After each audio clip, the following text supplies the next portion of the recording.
కలియుగంలో ఆనందంగా, పవిత్రంగా బతకడం చాలా ఈజీ. మాయలో పడిపోకండి. సులభంగా ఉండొచ్చు. ఈ హరే కృష్ణ మంత్రం వెలితిరేగా జీవితంలో నిజ నిజాలు చెబుతూ, జ్ఞానం నేర్చుకుంటూ, రక్షణ అందుకే సప్త చిత్తు ఆనంద.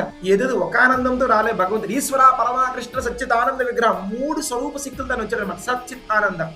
అది 3 యాక్టివిటీలు చేసేస్తుంటాయి మీ లైఫ్లోకి వస్తే. అందుకే మీరందరూ కూడా హరే కృష్ణ మహామంత్రంతో అనంతమైన ఆధారపడాలి. లేకపోతే మీ ఆత్మ చీకటికి వెళ్ళిపోతుంది. అంటే చెప్పాడు స్వామి వారు. ఎంత డిస్క్రిమినేషన్ పవర్ ఉన్నా, ఇంద్రియాలు లాగేస్తున్నాయి అంటే కేవలం పుస్తక పఠనం చేసినంత మాత్రాన, వేద సాహిత్యాలు చదివినంత మాత్రాన మనం మాయ నుంచి బయటపడలేము. మనకి అవతారం తోడుగా ఉండాలి.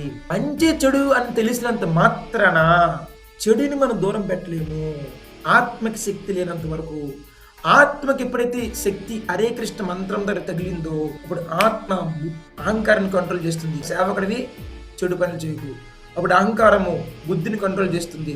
నేను సేవకుడిని, భగవంతుడికి కావాల్సిందే నేను సంపాదించుకోవాలి, భగవంతుడి కోసమే బతకాలి.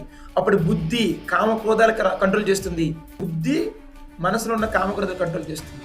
ఎప్పుడైతే కామం కంట్రోల్ అయిందో ఇంద్రియాలు సైలెంట్ కూర్చుంటాయి. ఇంద్రియాలు ఏమీ చేయలేవు. ఇది ద ఫంక్షనింగ్ ఎకో సిస్టమ్ అనమాట. They are part of Krishna. ఆత్మ సాక్షాత్కారం by hearing Hare Krishna mantra carefully. That's a simple life. హ్యాపీగా ఉండండి లైఫ్లో. ఇంకెందుకు చెడు అలవాట్లు వస్తాయి.